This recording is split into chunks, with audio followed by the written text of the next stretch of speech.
Welcome to Light and Shadow, a podcast about the complex themes presented in the horror genre. Much like the campfire stories of old, horror takes us into the dark corners of the world. It challenges us to face reality and confront our fears. So come, gather round the fire. Together, we'll explore what horror has to offer and venture off the beaten path. I'm your host, Nicole, and it's time to share another dark tale.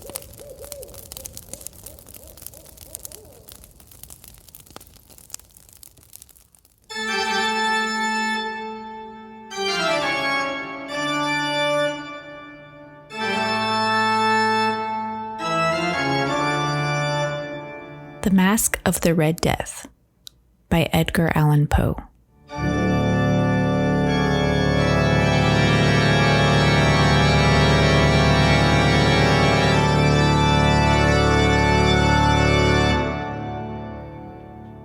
The Red Death had long devastated the country. No pestilence had ever been so fatal or so hideous. Blood was its avatar and its seal, the redness and the horror of blood. There were sharp pains and sudden dizziness, and then profuse bleeding at the pores, with dissolution. The scarlet stains upon the body, and especially upon the face of the victim, were the pest ban which shut him out from the aid and from the sympathy of his fellow men. And the whole seizure, progress, and termination of the disease were the incidents of half an hour. But the Prince Prospero was happy and dauntless and sagacious. When his dominions were half depopulated, he summoned to his presence 1,000 hale and light-hearted friends from among the knights and dames of his court, and with these retired to the deep seclusion of one of his castellated abbeys. This was an extensive and magnificent structure, the creation of the prince's own eccentric yet august taste. A strong and lofty wall girded it in. This wall had gates of iron. The courtiers, having entered, brought furnaces and massy hammers and welded the bolts. They resolved to leave means neither of ingress or egress to the sudden impulses of despair or frenzy from within. The abbey was amply provisioned. With such precautions, the courtiers might bid defiance to contagion. The external world could take care of itself. In the meantime, it was folly to grieve or to think. The prince had provided all the appliances of pleasure. There were buffoons, there were improvisatori, there were ballet dancers, there were musicians, there was beauty, and there was wine. All these and security were within. Without was the Red Death.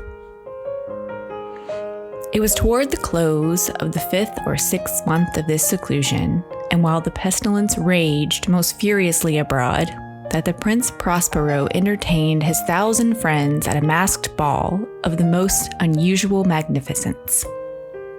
It was a voluptuous scene, that masquerade, but first let me tell of the rooms in which it was held.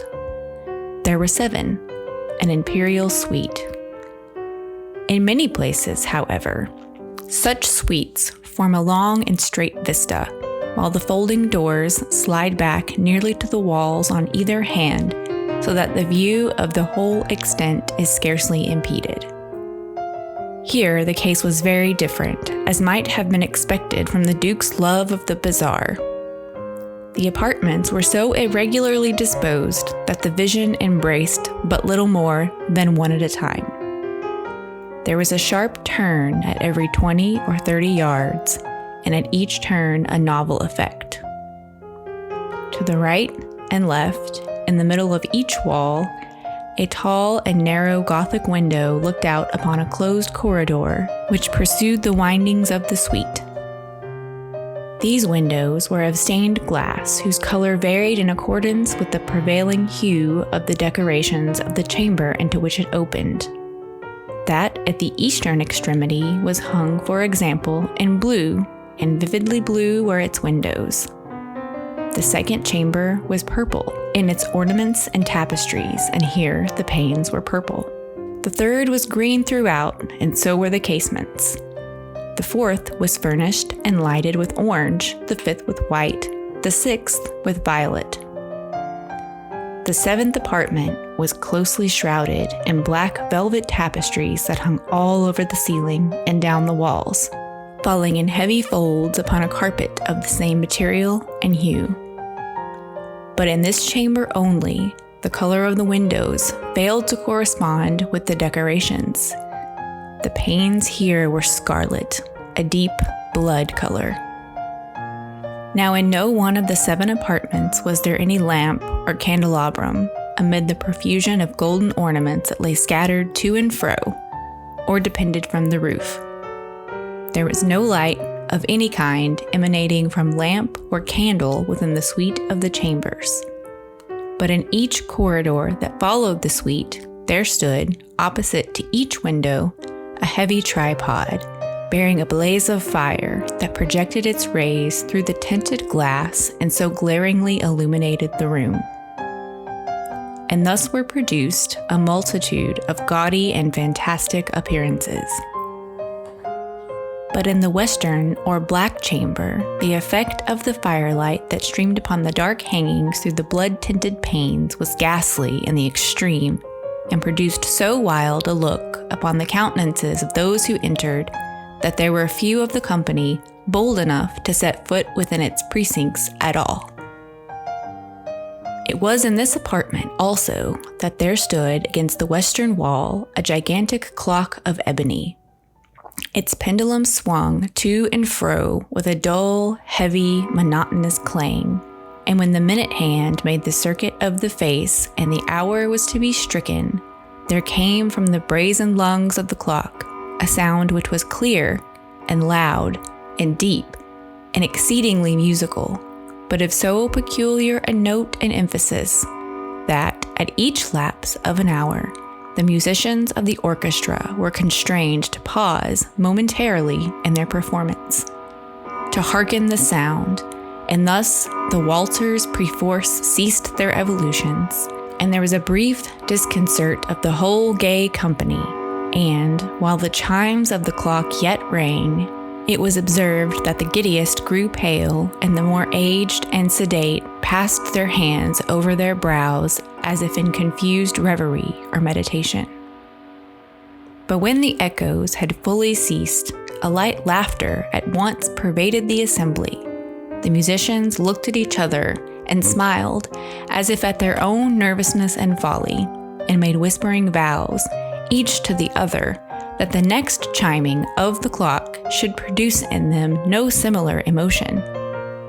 And then, after the lapse of 60 minutes, there came yet another chiming of the clock, and then were the same disconcert and tremulousness and meditation as before.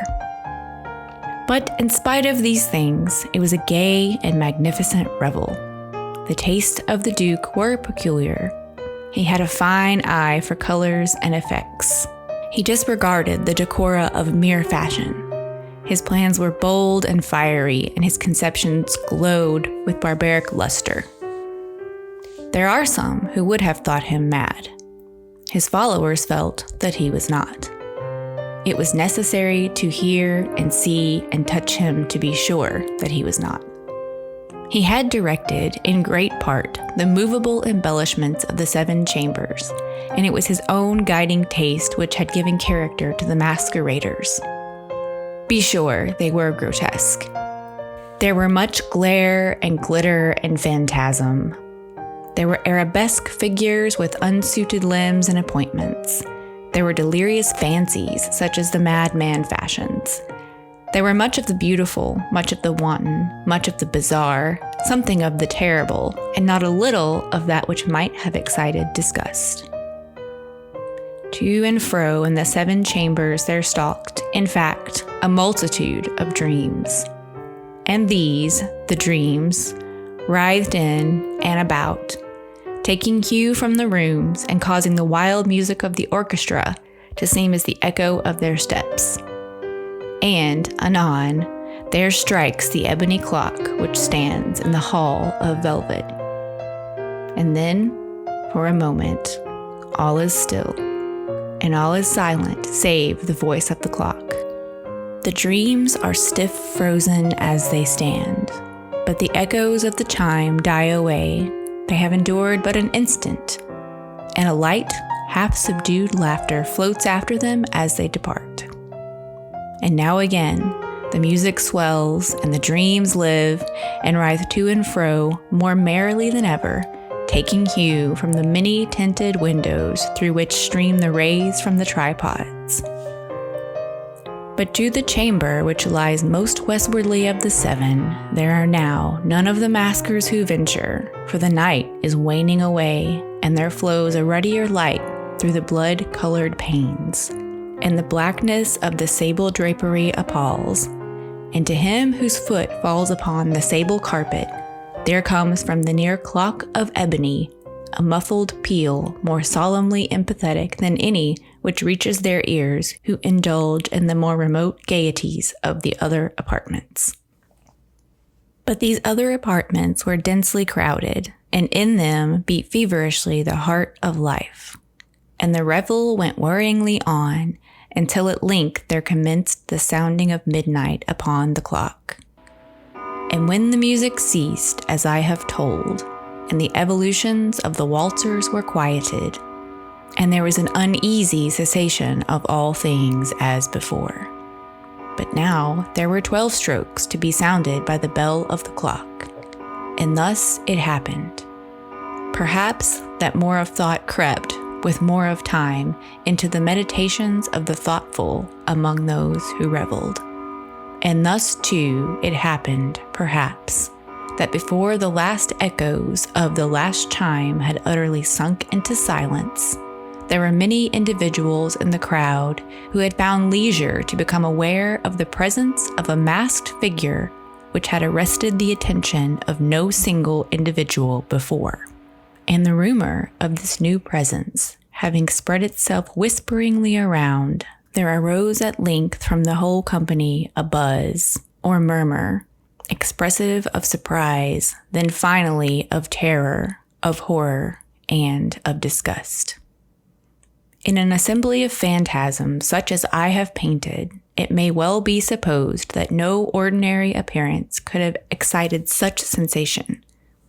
In truth, the masquerade license of the night was nearly unlimited, but the figure in question had out-Heroded Herod and gone beyond the bounds of even the prince's indefinite decorum. There are chords in the hearts of the most reckless which cannot be touched without emotion, even with the utterly lost, to whom life and death are equally jest. There are matters of which no jest can be made. The whole company, indeed, seemed now deeply to feel that in the costume and bearing of the stranger neither wit nor propriety existed. The figure was tall and gaunt, and shrouded from head to foot in the habiliments of the grave. The mask which concealed the visage was made so nearly to resemble the countenance of a stiffened corpse that the closest scrutiny must have had difficulty in detecting the cheat. And yet all this might have been endured, if not approved, but the mad revelers around. But the murmur had gone so far as to assume the type of the Red Death. His vesture was dabbled in blood, and his broad brow, with all the features of the face, was besprinkled with the scarlet horror. When the eyes of Prince Prospero fell upon this spectral image, which with a slow and solemn movement, as if more fully to sustain its role, stalked to and fro among the waltzers, he was seen to be convulsed in the first moment with a strong shudder of either terror or distaste, but in the next his brow reddened with rage. "Who dares," he demanded hoarsely of the courtiers who stood near him, "who dares insult us with this blasphemous mockery? Seize him and unmask him, that we may know whom we have to hang at sunrise from the battlements." It was in the eastern or blue chamber in which stood the Prince Prospero as he uttered these words. They rang throughout the 7 rooms loudly and clearly, for the prince was a bold and robust man, and the music had become hushed at the waving of his hand. It was in the blue room where stood the prince with a group of pale courtiers by his side. At first, as he spoke, there was a slight rushing movement of this group in the direction of the intruder, who at the moment was also near at hand, and now, with deliberate and stately step, made closer approach to the speaker.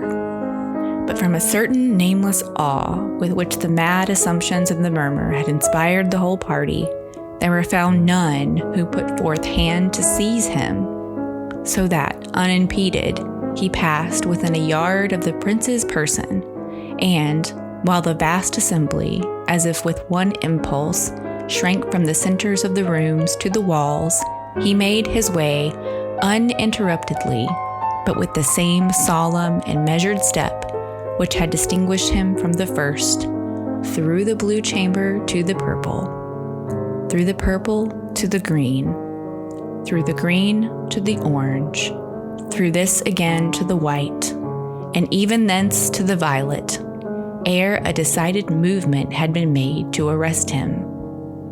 It was then, however, that the Prince Prospero, maddening with rage and the shame of his own momentary cowardice, rushed hurriedly through the 6 chambers, while none followed him on account of a deadly terror that had seized upon all.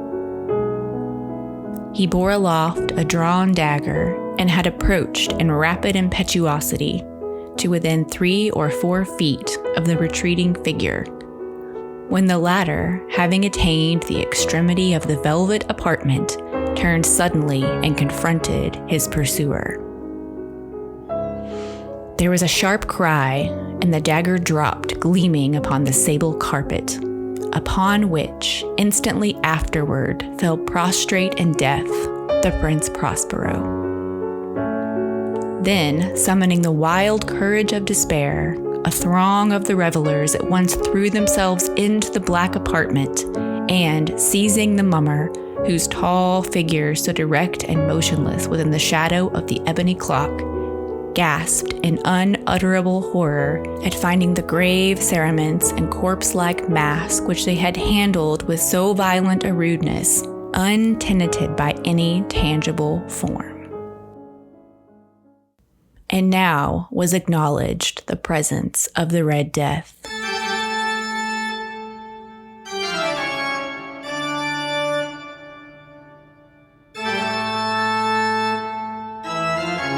He had come like a thief in the night, and one by one dropped the revelers in the blood-bedewed halls of their revel, and died each in the despairing posture of his fall. And the life of the ebony clock went out with that of the last of the gay, and the flames of the tripods expired. And darkness and decay and the Red Death held illimitable dominion over all.